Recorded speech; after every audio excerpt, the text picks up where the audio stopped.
In the heart of Provence, in the south of France, discover the most exquisite collection of antique and vintage furniture. Timeless decor for the spaces you love. Curated locally, delivered worldwide.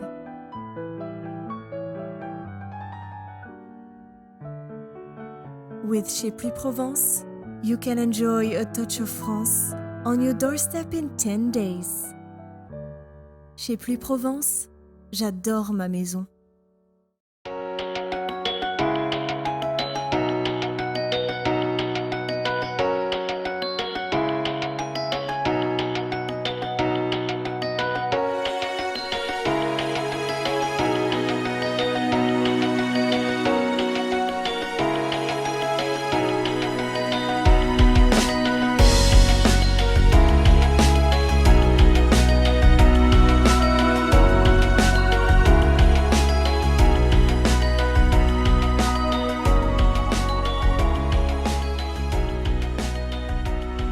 Peter, okay, you really sold yourself short here, because you said to me when I said we wanted to come and film, you said, well, you know, I'm a photographer, I'm not a designer, and the level of what you've created here, the intellectual, the design level, the emotion, oh my God. It's really overwhelming. I'm so impressed, and I can't help but think that your life as a photographer, shooting all these amazing homes over the years, traveling, it obviously has mattered, and obviously you were born with it. But don't you think so much of it is nurture too, that along the way, everything that you've seen, you've absorbed and you've put to work here? It's been a whole process, because I was an only child. My parents traveled with me all over the place, so I was exposed to seeing, you know, many, many countries, cultures, all different things growing up. And then, you know, working since I was 21 years old is when I started shooting fashion, and then about 26 shooting interiors and architecture. You know, I mean, I've worked with the best and most talented people on the planet. I've seen the best things, and I've spoken to people about their process, and, you know, you just even pick up through osmosis ideas.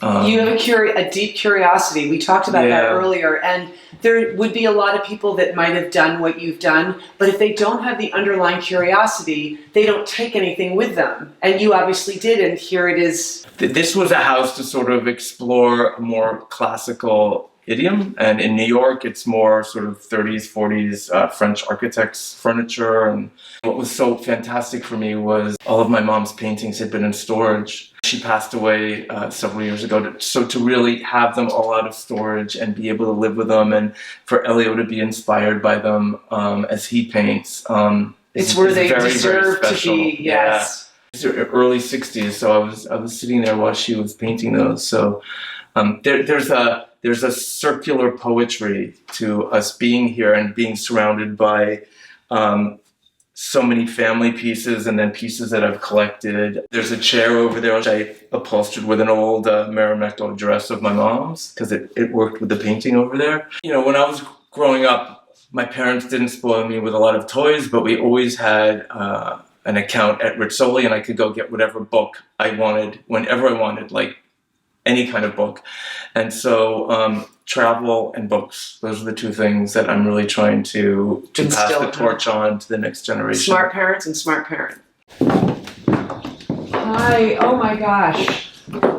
This is the studio you talked about, the former ballroom. This is our studio. It used to be, Ellie was painting away here, used to be the ballroom and where they would entertain in the house. And we've turned it into like sort of overflow guest room. This is sort of Elio's studio. My desk is down there. And it's just a very personal collection of 4 generations of artists, Estersohn's artists, from my grandfather, my mother who was abstract expressionist. I see some of your commercial work here, and that you did fashion before you got into Shelter magazine. Yeah, like this is something for Ralph Lauren. That was for Marcel Essence. There's that's one of my favorite rooms in St. Petersburg, the studio of Arkhip Quinji. And it's just very personal. There's nothing really bought to work into the equation. This is just all stuff that was in storage. So, and you're carrying on the family tradition. You are an abstract expressionist, would you say, also? But you also do photography, I hear. Yeah, I do a little bit from here and there. Well, I'd say more than that. I think you're underselling yourself. no, I mean, this is like... I mean, that's incredible. That's Now, is this ever evolving? I mean, there's not a lot more room on these walls. How do you continue collecting and assembling and hanging? I don't know how you've done it. As I find a really great frame and something that mates with it, the less good frames disappear. Like over here, I found this frame for like $10 in a local auction, and then I had this picture that I'd taken in Petra in Jordan that just sort of fit in there. That's Ralph Lauren's house out in Montauk. By the way, I like how you say mates, because your frame game is strong, as it should be. Frame game. Okay. It is. I mean, it is. I like how you've paired very unexpectedly bold, seemingly, some sort of almost gilded frames with photographs, which you never expect. Mm-hmm. And here's something which is Hopper-esque, which has no frame on it. That's my mom's self-portrait when she was at Temple Tyler School of Fine Art. How fabulous is that? Come on in. Master bedroom. Oh, is that original? Did you keep the fixture? No, nothing is original. It was a complete train wreck. There were 500 dolls up here. Dolls? Hoarder. So we had to really void the whole house and replaster the walls. We had a guy, all of the crown moldings we had vestiges up in the attic, but they had all fallen off. So we did the old-fashioned sort of pulled plaster moldings. They do sort of 3-foot sections, and then he applies them up there. It's funny because you've done it in such a pure way. The house looks like you received it completely stripped down, and you just added all the amazing furniture, but indeed that's not the case. But what initially really appealed to me about the house and the architecture is it's from 1839. It's a very sort of pure example of Doric architecture, but there's no swags, there's no cherubs. It's very almost architectonic, and somebody came over here once and said it was almost like if Donald Judd was working in the 1830s. We had to replaster all the walls, so we used lime plaster. I was going to paint them, and then I saw all the beautiful texture of the plaster, and it's sort of that dry, chalky, and so I was like, we're not going to paint it. And, in a couple of rooms, we just put pigment in the plaster. There's a real balance here between your respect and passion for the house's history, but also for how you guys live here now. Is this to the period?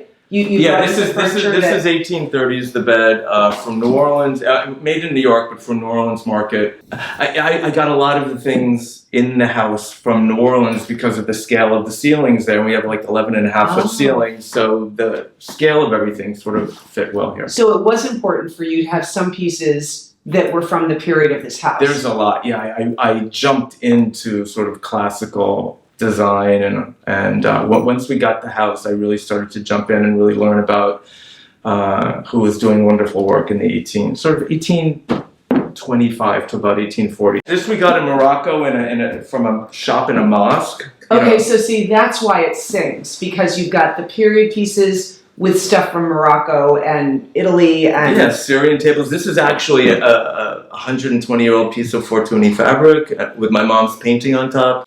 Were these doors here? Doors were here, yeah. Okay, what was in here before? Whatever. Another bedroom, yeah. Oh, you made it into a bathroom. Yeah. Oh my gosh. Oh my gosh. I don't even know what to say. This is the one new thing we brought into the house. This is new? Oh my god, what's it like to take a bath in this? The first time we were here, the first time I took a bath, I had this vision of like the last drop of water going in there, getting in the bathtub, and then like 30 seconds later being in the basement. Yes, I would have been concerned. We had to sister up, put joists under the floor because this thing has a ton. And this all works, the shower? Yeah.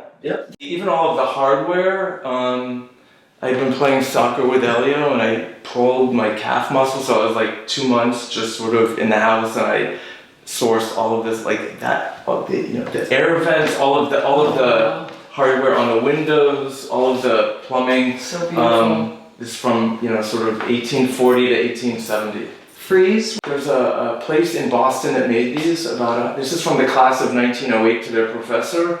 Part of the Parthenon, reproduction of it, but I liked it because it just sort of is falling apart. And there's something I always like to address here, which is that the balance between like decay and polish. And so things. There's a lot of the doors that we didn't repaint because I just love the finish. The way that it was. Also, shout out to you. You've done something that's my favorite thing, which is old, worn Oriental rugs on a wood floor in a bathroom. These are really crummy old rugs. Don't get an ugly bath mat. Go for something like this that gives it a kind of living room quality. So anyway, look at this scale that holds your bags. That's ingenious. To me, when I was about 18, when I was working at Interview. Oh, wow. And then my mom made these paintings for me when I was a kid. These were when I was a little kid. Yeah. The way you've done everything. I mean, there's so much detail here to be found, and yet it's not cluttered in any way. So we put together this book, Susanna, of the first day that we came to see this place, so you can sort of see a little bit of the transformation. Oh, I cannot wait. This is what it looked like the first day. So it was full. That's the kitchen? This is the kitchen. Kitchen. I want to see the dolls. This is Elio's room. That was my bedroom. That was your bedroom? This is my bedroom. This is dining room. This is the dining room right here. So to use real estate parlance, like it didn't show well, and but I How long had it been on the market? A week.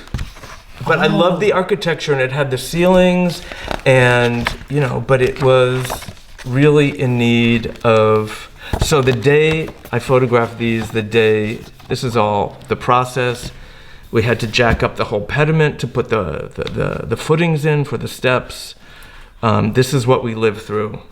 So there was no front porch when you said you had to jack up? What? There were the steps? The steps had rotted out, and I had found a church from 1820 in Sheffield, Massachusetts that was being torn down. So the steps, which we put in the front of the house, are these marble steps from 1820, and they just fit perfectly. So we had to pour new footings for that. Oh my God. This is how we lived for how many years? Look at how young you were. That's like how long this house took.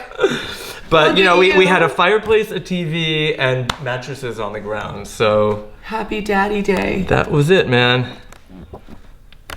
Boom. Your TV area, right? Your media room. I love it. I don't know. This is not a media room. This is not a media room house. However, you have worked in a substantial TV. Yeah, well, you have to surrender at some point to technology. You have to surrender at some point, but look how you did it. It's so back burner. What my eye is drawn to is this. Thank God, I'm so glad. I feel the same way about TVs too, and my eye is drawn upwards. And look how you framed all these. This is all your work. So these are just all favorite pictures of mine. This was my bedroom in India. And sorry, wait. Yeah. So your nursery was in my Room for Children book on kids' rooms, and you said that you based that on your view from your bedroom in India, and there it is. That's the actual. That was my bedroom in India. Yeah. And that's what. In New York City, we had it blown up to be like sort of 15 by 10 feet tall, and it was three sides of Elio's bedroom. I remember. Yeah. Oh, that's so cool! I'm so happy to finally see it. Actually, on the subject of frames, this one is over here. That looks like your mother. That's my mom's painting, but my grandfather was the doctor for Henry Kahnweiler, who was Picasso's dealer. And every time Picasso nixed a frame or said it was not up to his standards, he would give it to my grandfather, who gave it to my mom. So most of the frames in the house that are nice ones, could possibly have had Picassos in them at some point. Wow. Not here, but not here. Anyway. One of the things that's interesting in the Hudson River Valley houses is there's always a very significant library, and people historically have written books, and research has been very, very important in most of these houses.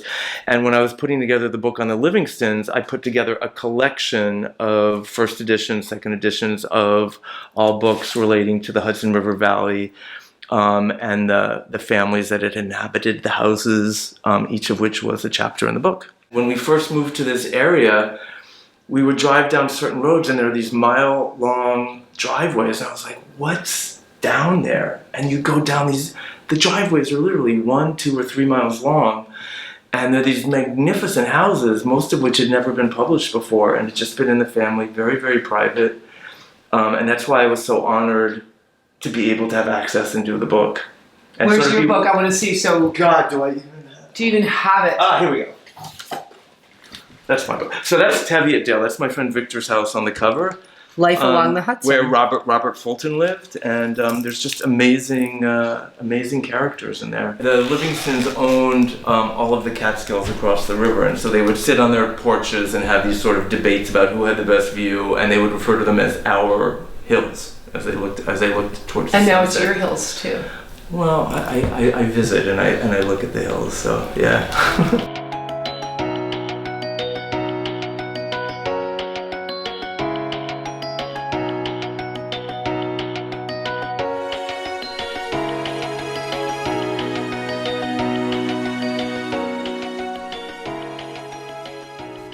Don't miss another video visit.